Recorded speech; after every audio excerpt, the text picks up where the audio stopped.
où on a des milliardaires fictifs, on a des anciens footballeurs, où on a des footballeurs qui se fassent ou qui se font passer pour des milliardaires, qui au fond ne sont que des milliardaires de pacotille. Je suis bien placé parce que c'est mon milieu, je connais tous ceux de la génération 90, 2000 et même un peu ceux de la génération 2010, nos petits frères qui sont venus après. Je veux dire ici que arrêtez de vous faire passer pour des milliardaires ou de bluffer le peuple camerounais. Quand je vois ce qui se passe dans l'affaire Aïcha Kamoise avec le milliardaire Simbouemou, je me demande bien si c'est milliardaire ou c'est milliardaire dans le bluff ou milliardaire de pacotille ou c'est milliardaire Feynman. Parce que, oui, salut à tous, je suis Serge Branco, ancien Lion Indomptable, champion olympique. Justicier du football camerounais et porte-parole des Lions Indomptables de la génération 2000 et des champions olympiques. Les gens me demandent toujours pourquoi tu te présentes quand tu commences ta vidéo, quand c'est ce que je fais depuis 4-5 ans que je suis sur les réseaux sociaux ou alors que je suis dans les médias au Cameroun dès l'entame de la campagne de l'élection de la FECAFOOT, du président de la FECAFOOT, de Samuel Eto'o, du docteur Samuel Eto'o. Je me présente toujours parce que j'ai l'impression qu'on va m'oublier. Si je ne dis pas Serge Branco champion olympique, ceux qui n'ont pas connu les années 2000, qui ne m'ont pas vu jouer, ils ne sauront pas qui est en train de parler là. Parce que je ne suis pas Samuel Eto'o, je ne suis pas une star, je ne suis pas une vedette internationale que tout le monde connaît de par le visage, ou tout le monde reconnaît de par le visage. Donc excusez-moi tout le temps si je dis Serge Branco, ancien Lion Indomptable, champion olympique, justicier du football camerounais et porte-parole des Lions de la génération 2000 et des champions olympiques. Cette sortie, c'est toujours dans le fil de l'actualité actuelle, parlant de ce qui se passe. Et je ne sais pas si c'est la corruption, ou c'est l'abus de pouvoir, ou c'est la mafia, ou je ne sais pas ce qui se passe avec la blogueuse Aïcha Kamoise. Mais j'interpelle juste mon milieu des footballeurs. Parce que chez nous aussi, dans le milieu des footballeurs, il y a cet abus de pouvoir. Il y a cette mafia où on a des milliardaires fictifs. On a des anciens footballeurs, où on a des footballeurs qui se fassent ou qui se font passer pour des milliardaires, qui au fond ne sont que des milliardaires de pacotille. Je suis bien placé parce que c'est mon milieu. Je connais tous ceux de la génération 90, 2000 et même un peu ceux de la génération 2010, nos petits frères qui sont venus après. Je veux dire ici que arrêtez de vous faire passer pour des milliardaires ou de bluffer le peuple camerounais. Quand je vois ce qui se passe dans l'affaire Aïcha Kamoise avec le milliardaire Simbouemou, je me demande bien si c'est milliardaire ou c'est milliardaire dans le bluff ou milliardaire de pacotille ou c'est milliardaire Feynman. Parce que je vais prendre un exemple.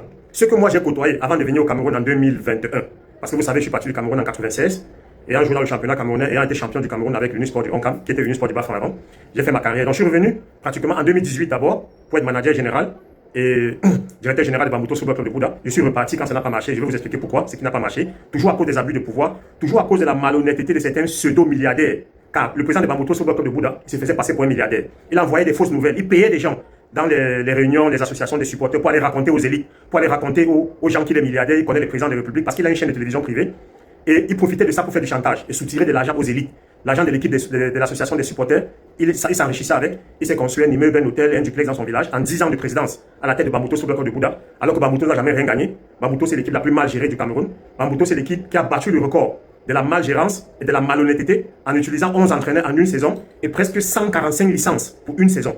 Ça n'a été jamais vu dans le championnat camerounais. 11 entraîneurs en une saison et près de 145 licences. Donc quand j'arrive à la tête de l'équipe, voilà la situation que je trouve.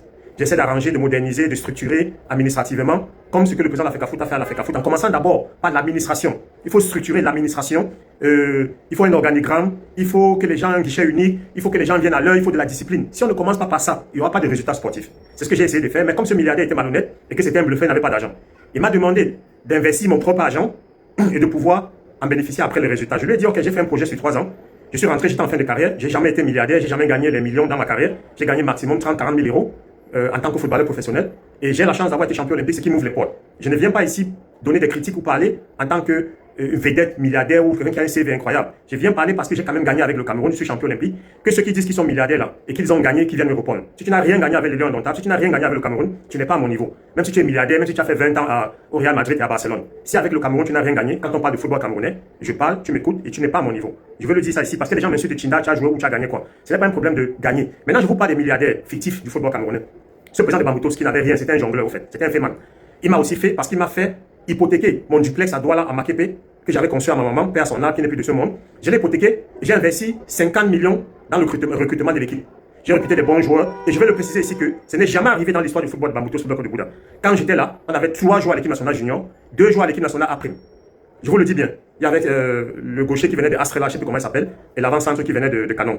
Je crois que c'est même, je ne sais pas, un truc comme ça. Et on avait un Djiréné, on avait le petit gars gaucher que j'ai pris à KDD à Nouvelle pour amener dans Bamboutos, à Bagana, Moussa Bagana, et on avait aussi le jeune Bouddha que j'ai découvert à Babadjou au lycée, que j'ai ramené dans Bambuto Junior, Et après, il a même joué le Chan. Il a joué le Chan au Cameroun. Donc, c'est pour vous dire que quand on sait gérer, quand on connaît son domaine, il y a toujours le résultat au bout. Donc ce président m'a fait dépenser pour le recrutement, pour gérer l'équipe, les entraînements, les infrastructures, le restaurant de Bamboutos que j'avais créé à Bouddha. Et le siège du club que j'avais aménagé, j'ai installé un secrétaire. Il y avait ce qu'on appelle des avant-matchs, tous les veilles de match. Il y avait des conférences de presse au siège. Je vais remercier encore ici Général Voyage qui m'avait offert son siège que j'avais aménagé. Et je vais aussi remercier ici Patrick Kenyé, qu'on appelle plutôt à Douala, qu'on connaît sous le nom de Macaque Moto.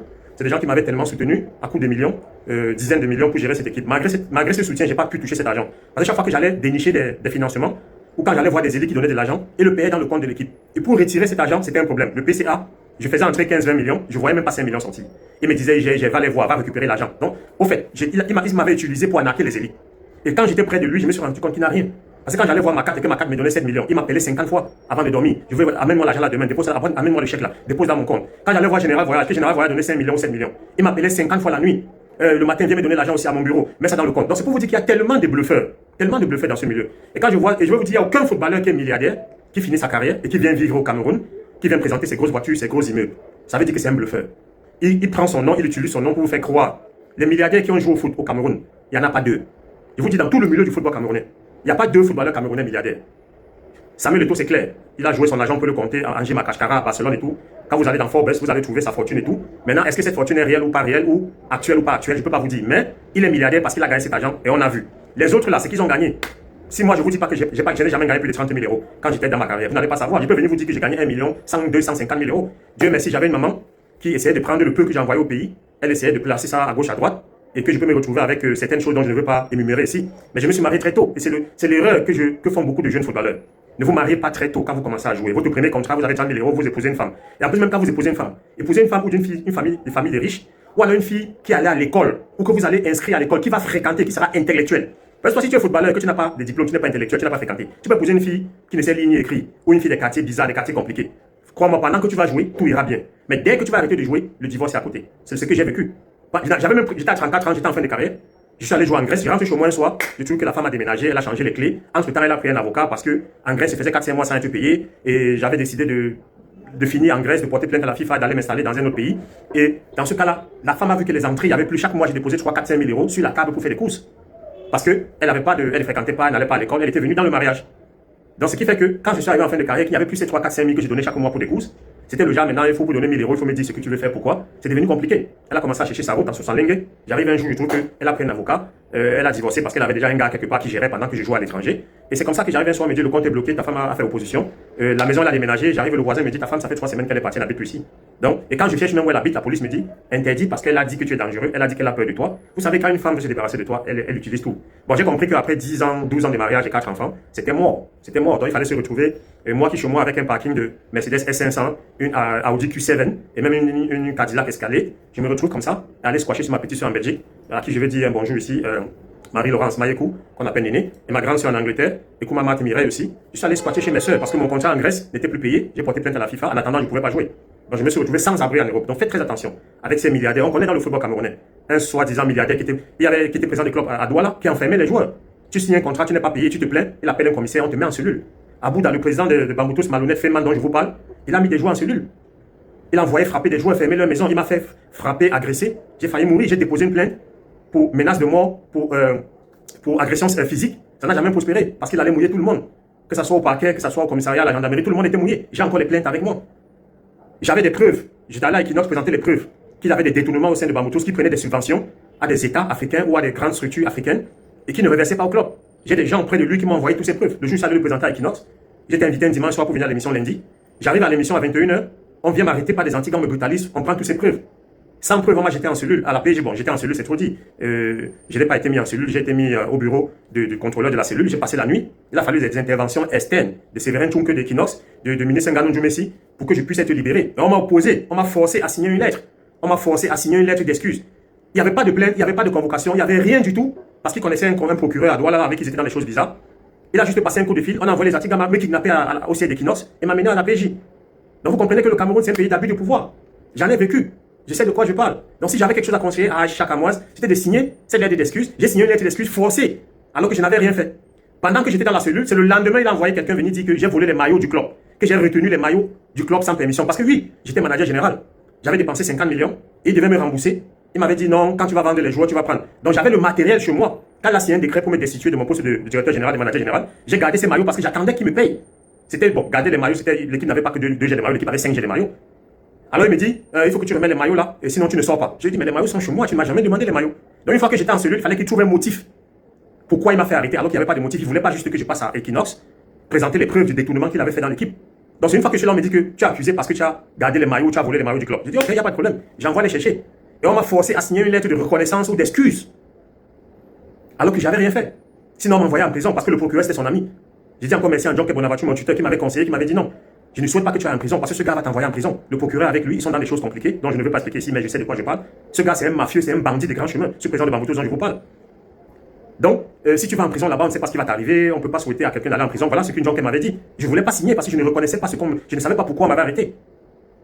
Mais j'ai pu signer parce qu'une John est déjà mon tuteur, vous savez, il était témoin de mon mariage. Il était témoin quand j'ai été mis sur la chaise à Bacham en 2003, quand j'étais anobli à la chefferie Bacham par le père du chef actuel. Le regretté mémoire Sa Majesté Songkwa Hervé.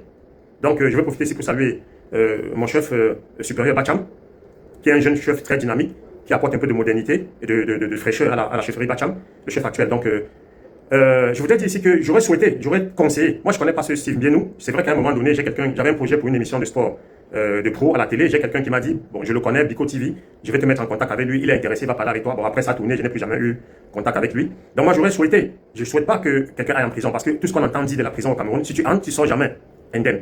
Tu sors moralement atteint, tu sors physiquement atteint, et c'est pour toute la vie. Rien que cette journée, ces 2 jours que j'ai passé en cellule, je suis entré à 21 h, je suis sorti le lendemain à 10 h. Donc ça m'a traumatisé à la vie. Je conseillerais, je le souhaiterais à personne. Merci.